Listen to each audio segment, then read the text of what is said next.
And finally, we're looking forward now to the next big Wilson project, which is going to happen in Heathrow, isn't it? The new Terminal 2. Yeah. And, oh my goodness. The two Richards and a fan. This is a very, very embarrassing photograph of us with the Queen.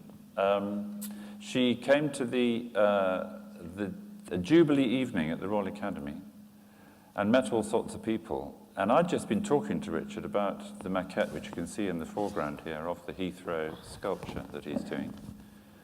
And I found myself, I'd never talked to the Queen in my life, I found myself walking towards Her Majesty with this thought in my head that I wanted to talk to her about modern art. Because I thought it's time that Her Majesty thought about and looked at modern art. And so I introduced myself, and no flunky seized me and rushed me away to prison, so that was all right. And then I said, I'd like to introduce you to Richard Wilson, who's made a maquette for a new sculpture at Heathrow. And when I said the word Heathrow, the Queen went, oh, and looked very, very interested indeed, walked forward, so the flunkies couldn't stop her, you know. And I was able to introduce her to Richard. Somebody took a photograph of it. But she actually stayed with you for quite a while. She was there a while, yes. And listened to you with great seriousness and interest, didn't she? Yeah, no, I explained to her how the form was generated and what it was that the team were attempting to achieve in the what's called the covered courtyard area before you enter the terminal. That means it's open either end, but it's glazed and roofed, and it's got a line of columns that support that roof, and we're coming off 4 of those columns with a 76-metre long sculpture. Now, this is very difficult to explain how this form is generated, and unfortunately, the film I brought isn't playing, because I've probably downloaded it badly onto PowerPoint. But if you can imagine, at the front there, you can see a generic kind of aeroplane built on a computer.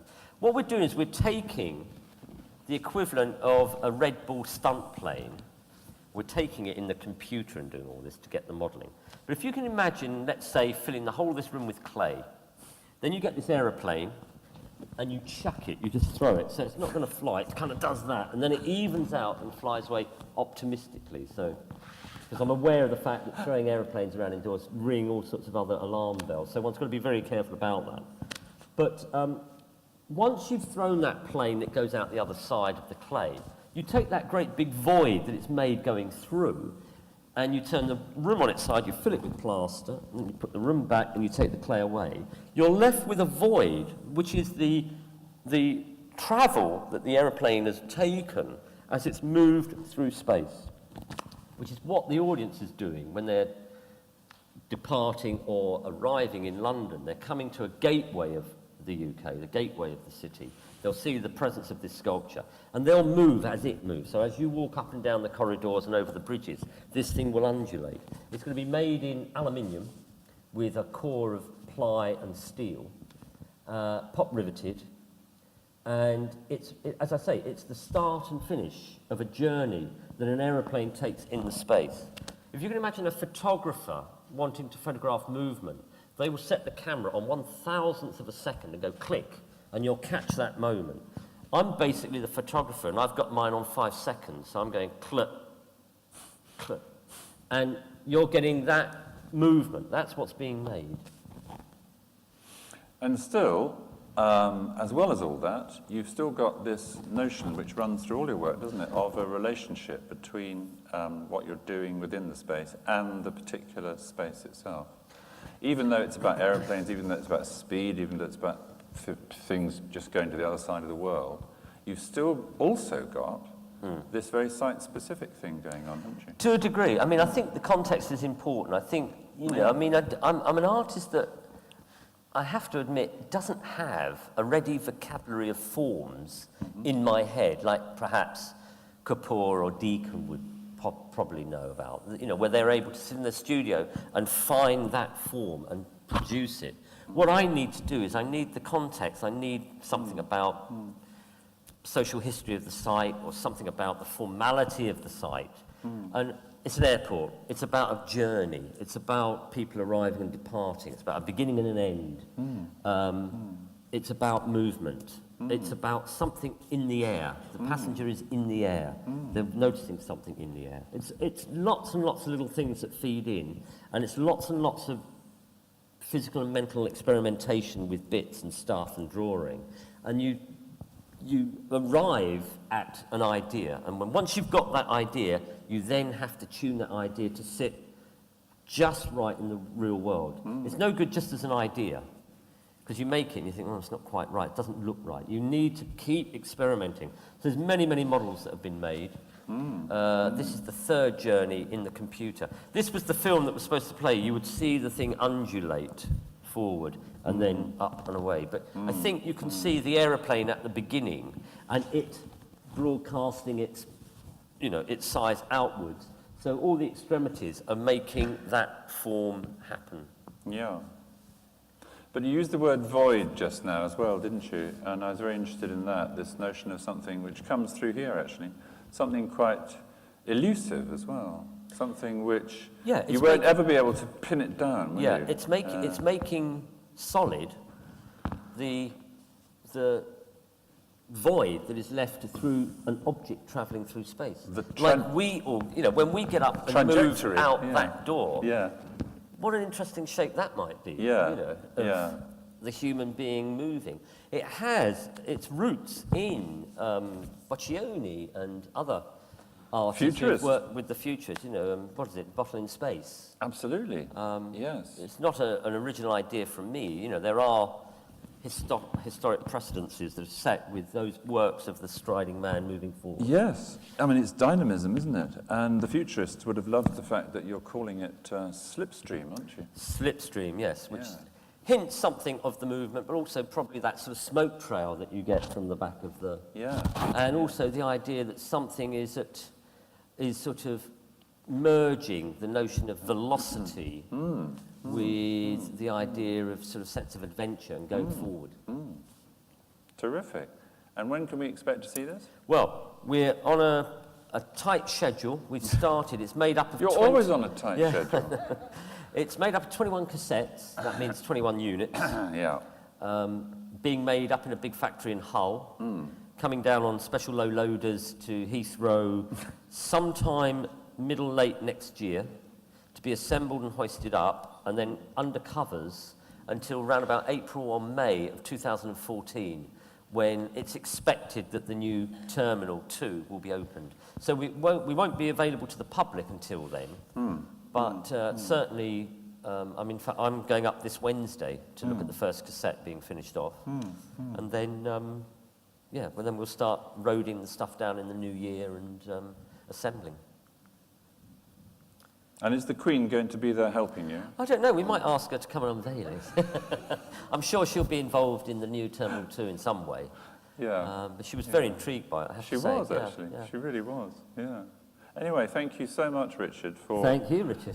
Talking so well, with such articulate... I don't know, you were just so good at putting into words what is... something essentially visual and sculptural and tactile and sensual and all the rest of it. So well done you, mate. Thank you very much.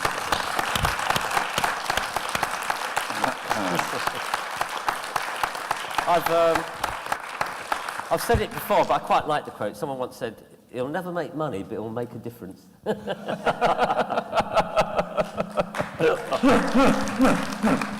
Very good. Very good.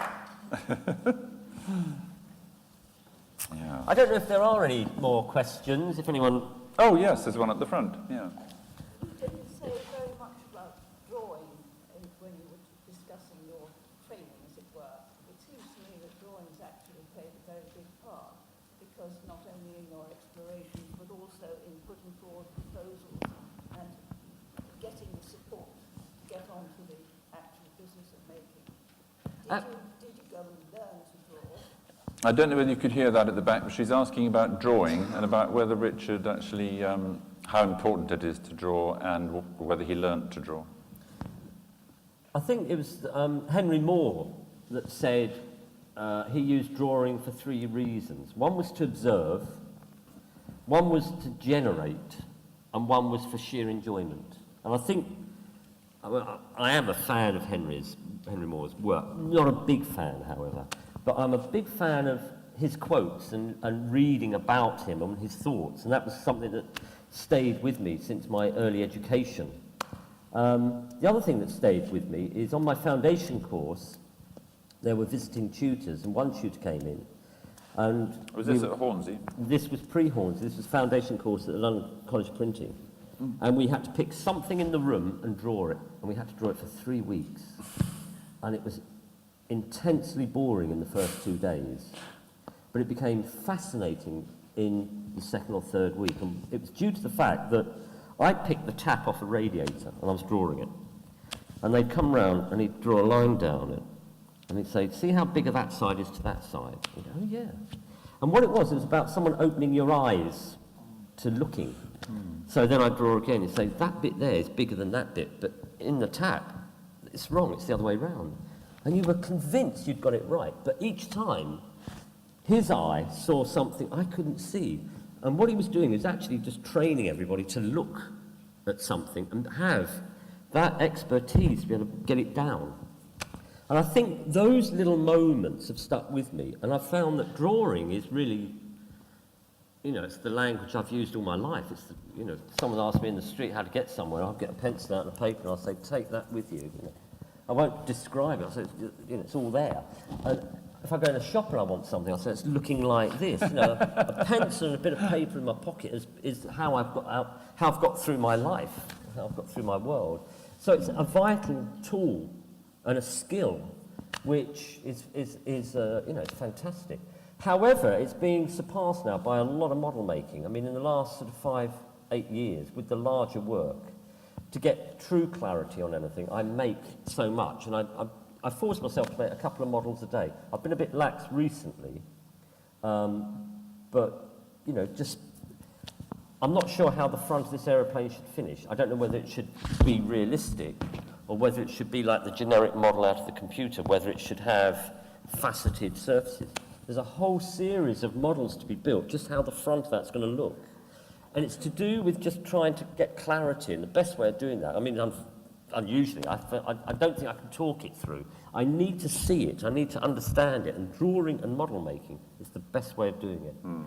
Especially if you're having to talk to engineers and fabricators, especially if you're talking to sponsors and local authorities, and especially if you're trying to convince someone to part with their money, like Eddie needing to... Eddie Izzard, you know, coming to our rescue. You know, it was very important to just be able to describe what it is and the intention behind it. And that is a very convincing tool. So yeah, drawing is vital. And it's been there very early on. Great. Well, once again, thank you very much, Richard. Okay, thank you. Thanks, Richard. Thanks very much.